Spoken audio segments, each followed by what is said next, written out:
अस्सलाम वालेकुम to everyone. इस वीडियो में हम बात करेंगे एसटीएस के सैम्पल पेपर मैथमेटिक्स के क्वेश्चन की, जो कि ग्रेजुएशन कैटेगरी का है। और मैं इससे पहले भी 2 वीडियो बना चुका हूँ मैट्रिक लेवल पे और इंटरमीडिएट, दोनों पे जो है मेरी इंडिविजुअली वीडियो है। तो आज की ये वीडियो जो है ग्रेजुएशन कैटेगरी पे है। इसमें एसटीएस का जो सैम्पल पेपर है, इसमें टोटली हमारे पास हार्डली कोई 4 क्वेश्चन गिवन है। तो हम 1 बाय 1 स्टार्ट करते हैं। So let's start question number 1। अच्छा जी, सो क्वेश्चन नंबर 1 जो है ये एक प्रॉफिट मतलब रेशियो एंड प्रोपोर्शन वाले टॉपिक से रिलेटेड है। मैं फर्स्ट पहले क्वेश्चन रीड करता हूँ और दैन फिर आप लोगों को बताता हूँ किस तरह के क्वेश्चन को हम किस तरह से सॉल्व करेंगे अगर हमारे पास इसके अलावा भी कोई क्वेश्चन आता है तो। सो पहला सवाल ये है हमारे पास, the profit in a business are to be shared by the 3 partners in the ratio 3:2:5। मतलब 3 लोग हैं, ठीक है, उन्होंने कोई बिजनेस किया है तो उन्हें जो प्रॉफिट हुआ है ना वो इस तरह से शेयर किया जा रहा है कि रेशियो 3, मैं इसे अंडरलाइन कर देता हूँ, रेशियो 3 और 2 एंड 5, इस तरह से मतलब उन्हें इस रेशियो की निस्बत से जो है उन्हें प्रॉफिट शेयर किया जाएगा। जो टोटल प्रॉफिट हुआ है उन्हें एक साल के अंदर वो कितना हुआ है, 1,76,500। ये टोटल अमाउंट है जिसे मैंने सेटल कर दिया डॉलर्स में, ठीक है। ये उन्हें जो है टोटल प्रॉफिट हुआ है। सो अब हमने ये डिटरमाइन करना है कि ईच पार्टनर को कितने पैसे रिसीव होंगे। सो सॉल्यूशन स्टार्ट करते हैं। अच्छा जी, इस तरह का जब भी हमारे पास सवाल आ जाए तो हमने सबसे पहले देखना है कि हमने लिखता है यहाँ पे कि उसे कितने कितने कितने किस किस हिसाब से जो है रेशो डिस्ट्रीब्यूट किया जाएगा। सो रेशो, सो क्या रेशो है, 3 रेशो का ये सिंबल है, 3:2 और फिर लास्ट में है 5। मतलब एक है बंदा, लेट सपोज हम ए बी सी कह दें तो ए को जो है 3 रेशो मिलेगा, बी को 2 रेशो मिलेगा और सी जो है उसे 5 रेशो मिलेगा। और यहाँ पे मैं लिख लेता हूँ टोटल अमाउंट, टोटल आर्स जो इन्हें प्रॉफिट हुआ है वो कितना हुआ है, 1,76,500 और ऑब्वियसली ये डॉलर्स में हुआ है प्रॉफिट। अच्छा जी, तो इस तरह के सवालों को सॉल्व करने की मैं आसान सी ट्रिक आपको ये दूंगा कि सबसे पहले जो है ना आप हमेशा ये करें।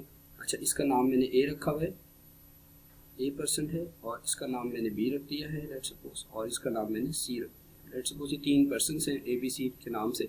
अब अगर फर्ज करें मुझे सबसे पहले तो आप इस तरह के सवालों को आप इनको ना सम ऑफ रेशो कर, सम ऑफ रेशो, ये मैं आपको एक ट्रिक दे रहा हूँ, इससे आप फॉलो करके इस तरह के सवाल जब भी वो आपसे कहेगा कि ये टोटल अमाउंट है और इस रेशो से उसे डिस्ट्रीब्यूट करना है और आप बताएं मुझे इंडिविजुअली ईच कितने पैसे लेंगे, तो उस तरह के सवालों को हम हमेशा इस तरह से कर सकते हैं। तो हमें कितना गिवन है, 3:2:5, सो वी विल गेट 10। अब मुझे टोटल जो है ना वो पता चल गया कि टोटल सम ऑफ रेशो जो है वो कितना है, 10 है। अब अगर फर्स्ट करें मैं ए की वैल्यू फाइंड करना हो कि ए को जो है कितना मिलेगा, तो मैं ए की फाइंड करने के लिए ये मेरे पास एक फॉर्मूला बन गया। ए को जो रेशो मिलना है वो 3 मिलना है टोटल में से आउट ऑफ 10, और टोटल अमाउंट कितनी है वो यहाँ लिखते हैं, 1,76,500। सो जब आप इसे कैलकुलेट करेंगे तो हमारे पास ये मिलेगा। अगर मैं इसे सिंप्लीफाई करना चाहूँ तो मुझे यहाँ से नज़र आ रहा है कि मैं ज़ीरो को इस ज़ीरो के साथ कट कर सकता हूँ। सो इस ज़ीरो को जब हम ज़ीरो से कट कर देंगे तो हमें आफ्टर मल्टीप्लिकेशन हमने मल्टीप्लाई करना होगा, मतलब इसे 3 को is equals to 3 times 17 3 times 176,50। So हम इसे मल्टीप्लाई कर देते हैं और साइड में हम रफ वर्क में इसे मल्टीप्लाई करके इसकी वैल्यूज़ लिखेंगे, जो कि वैल्यू आ जाएगी हमारे पास। इसकी वैल्यू हमारे पास होगी, जो ए को मिलनी है कुछ वैल्यू है इस तरह से 52950 डॉलर, ये ए की वैल्यू। सो अब हम बी के लिए सेम यही काम करेंगे। सो बी के लिए भी क्या हो जाएगा, अब बी के लिए ऑब्वियसली हम 2 ऊपर रखेंगे और 10 नीचे रखेंगे और इस पूरी वैल्यू के साथ इसे अगेन मल्टीप्लाई करेंगे, तो ये हो जाएगा 176 और 500। अब सेम कि इस ज़ीरो को इस ज़ीरो के साथ कट कर देंगे। अब हम इस वैल्यू को 2 से मल्टीप्लाई करेंगे, सो ये हमारे पास आ जाएगा 2 times 2 times 17650 and we will get 35300। इसी तरह से जब हम सी के लिए काम करेंगे तो मैं यहाँ लिख लेता हूँ सी इज इक्वल्स टू, अब ऑब्वियसली सी के लिए हम रखेंगे कि 5/10, सी का जो है रेशो 5 है और टोटल 10 है और जो टोटल अमाउंट है वो हमारे पास है 1,76,500। सो अब हम इसे सॉल्व करें तो अगर आप देखेंगे गौर से तो 1 टाइम और 10 पे 2 टाइम जाएगा टेबल, तो ये हमारे पास कुछ बच गया 1/2 टाइम्स, मतलब हाफ करना है 1760 का, 176,500।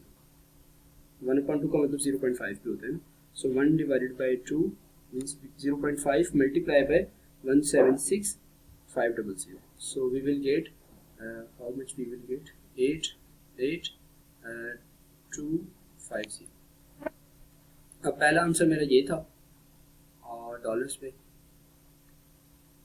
और दूसरा आंसर हमारा ये है और तीसरा आंसर हमारा ये है। सो अब अगर आप ये देखेंगे तो ये आपको ए ऑप्शन में तीनों ऑप्शन नज़र आ रहे हैं, तीनों वैल्यूज। सो हमारा A option is correct option. So next move on the second question. अच्छा, सेकंड क्वेश्चन जो है वो हमारे स्पीड एंड एवरेज और स्पीड वाले टॉपिक से है। इसमें ये कह रहा है कि in a game of ice hockey hockey player took the 0.8 second. ये हमारे पास टाइम गिवन, सेकंड जो है वो टाइम का यूनिट है, तो यहाँ से हमें पता चल गया ये हमें टी गिवन। और कितना ट्रैवल कर रहा है 189 फीट। फीट जो है वो ज़ाहिर लेंथ का यूनिट है टू द गोल लाइन, इस लाइन की तरफ गोल करने की तरफ जो है वो इतना ट्रैवल कर रहा है। Determine the average speed of player in the feet पर सेकंड। ये हमें इसने हिंट भी दे दी कि हमने इनके यूनिट्स को कन्वर्ट नहीं करना और फीट को फीट में ही रखना है, सेकंड को सेकंड में ही रखना है। It's very simple question. So solution हम इस तरह से लिखेंगे कि हमें पता है कि एवरेज स्पीड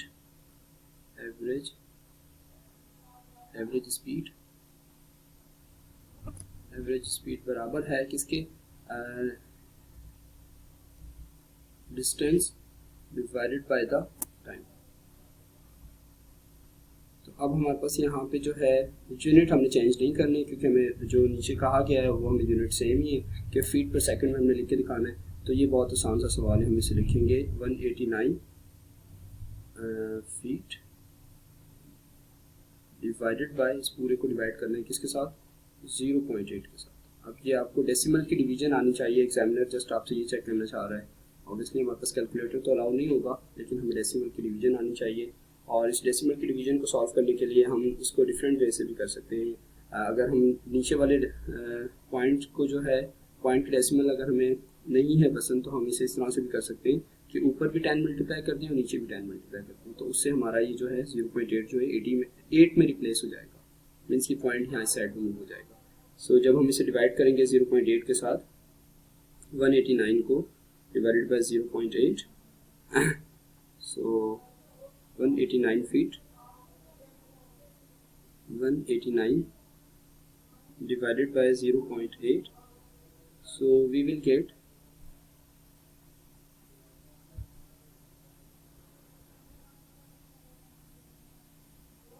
yes, जब हम इसे डिवाइड करेंगे 189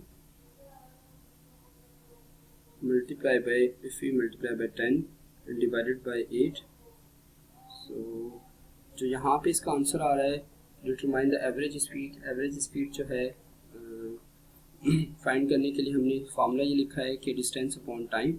सो डिस्टेंस है हमारे पास 189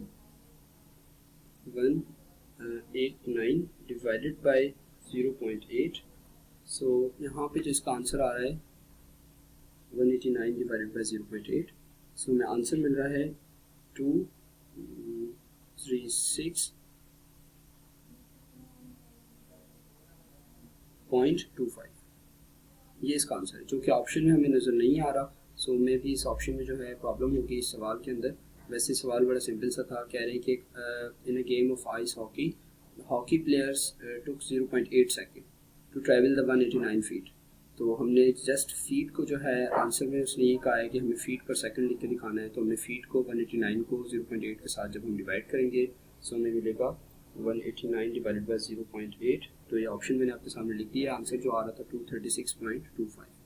सो नेक्स्ट मूव करते हैं क्वेश्चन नंबर 3 की तरफ। अच्छा, क्वेश्चन नंबर 3 इसमें भी एक प्रॉब्लम है, मैं आपको सॉल्व करके दिखाता हूँ। इसमें भी जो ऑप्शन है ना सवाल के, वो आपको नहीं दिया। अब ये सवाल बड़ा सिंपल सा है अलजेब्रा का, अगर आप 9th क्लास में मैथ भी आप सॉल्व किए तो वहाँ पे हमारे इसकी इस तरह के सवाल मौजूद है। क्या कह रहा है, हमने एक्स फाइंड करना है, एक्स पावर -3 है, जबकि ये सारा कुछ बराबर है 27 डिवाइडेड बाई 64।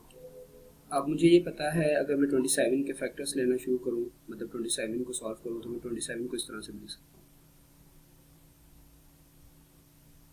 अच्छा अच्छा, तो इसी तरह से अगर मैं 64 को लिखना चाहूँ किसी नंबर्स की पावर में, तो मैं उसे इस तरह से लिख सकता हूँ, 4 into 4 into.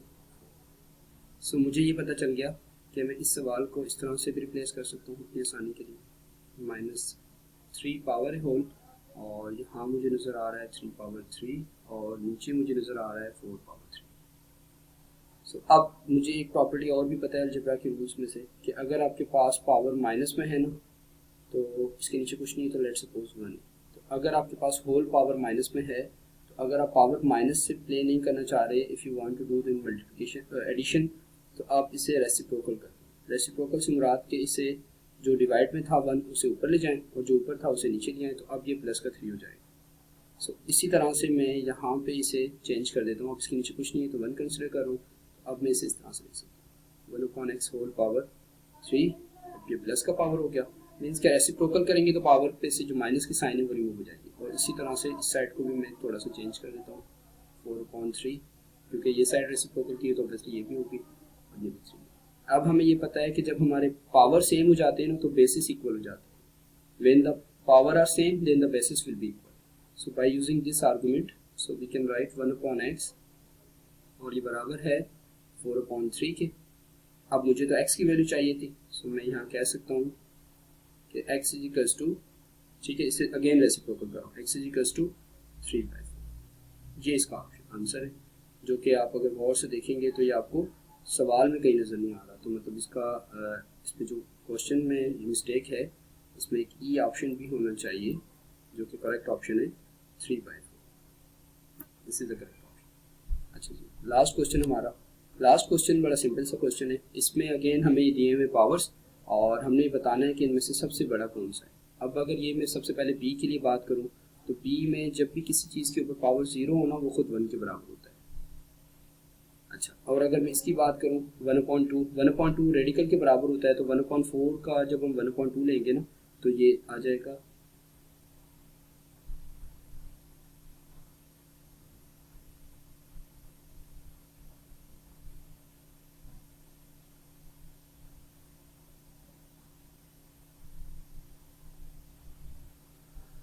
Sorry for inconvenience. सो अच्छा जी, अगर मैं इसके ए ऑप्शन की बात करूं, अगर हम इसके ए ऑप्शन की बात करेंगे, तो ए ऑप्शन में हमारे पास ये गिवन है कि 1/4 और होल पावर -1। सो पावर -1 है, तो अभी भी हमने देखा था, इसे हम इस तरह से लिख सकते हैं। अगर हम इसका पावर 1 करना चाह रहे हैं, तो यहाँ से मुझे नज़र आ गया कि ये 4 के बराबर है। और अगर मैं बी ऑप्शन की बात करूँ, तो बी ऑप्शन जो है 1/4 पावर 0 है। सो अगर किसी भी चीज़ का पावर 0 हो, वो 1 के बराबर होता है, तो ये हमारी दूसरी वैल्यू आ गई। सी ऑप्शन हम पहले सॉल्व कर लेते हैं, फिर डिसाइड करते हैं कि इनमें से कौन सी वैल्यूज जो है वो सबसे लार्जेस्ट है। और अगर हम सी वाले पार्ट की बात करें, 1/4 पावर 1/2, सो ये हो जाएगा 1/2 का मतलब रेडिकल होता है, तो 1/4 का रेडिकल जो है 1/2 आ जाएगा। सो अगर मैं लास्ट ऑप्शन डी की बात करूँ, सो डी जो है 1/4 और इसका स्क्वायर। सो स्क्वायर ऐसे रिमूव किया जाता है कि 1 का भी स्क्वायर 1 ही होगा, 4 का स्क्वायर 16 होगा, 16 होगा। तो यहाँ से मुझे नज़र आ रहा है कि 1/16 लिखा हुआ है। अब अगर आप देखेंगे ना इसे गौर से, तो आपको नज़र आ जाएगा कि जो पहला ऑप्शन है ना, ये ऑप्शन, ये आपको बड़ी वैल्यू दे रहा है, ये 4 दे रहा है, बी ऑप्शन 1 दे रहा है, सी ऑप्शन आपको 1/2 दे रहा है, और डी ऑप्शन 1/16 दे रहा है। 16 तो है, लेकिन ये आप डिवाइड में लिखे हुए तो ज़्यादा छोटा है, तो इसमें सबसे पहला जो ऑप्शन होगा ये आपको बिल्कुल ठीक है, ये आपकी लार्जेस्ट वैल्यू को शो कर। आई होप कि ये आपको वीडियो समझ आई होगी, और इसमें जो भी आपको कोई सवाल में प्रॉब्लम है तो आप मुझे कमेंट्स में बता सकते हैं। और इसके अंदर जो है वो 2 सवाल मैंने आइडेंटिफाई किया है कि वो 2 सवाल गलत हैं। गलत इन द सेंस कि उसकी ऑप्शंस जो है ना उसमें मौजूद नहीं है। क्वेश्चंस ठीक है, ऑप्शंस इसमें मौजूद